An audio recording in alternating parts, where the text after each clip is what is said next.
যে যার যোগ্য নয়, আপনি তাকে যতই তা দিতে চান না কেন, সে সেটা কখনোই ধরে রাখতে পারবে না।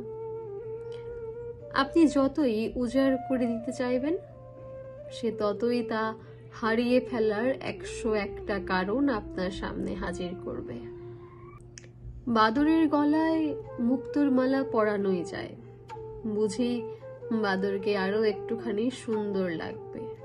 কিন্তু বাদর মুক্তোর কদর বুঝবে এবং তা নিয়ে খেলা না করে বরং তার মূল্য দেবে, এই আশা রাখাটা নেহাতি আপনার জন্য বোকামো। বিশ্বাস, ভরসা, ভালোবাসা, অপেক্ষা, বন্ধুত্ব, সময়, সম্মান, মর্যাদা, স্নেহ, মায়া, এসবই আপনার সেই মুক্তোর মালা। যোগ্যতা বুঝে বিলাতে শুরু করলেই জীবন শান্তির।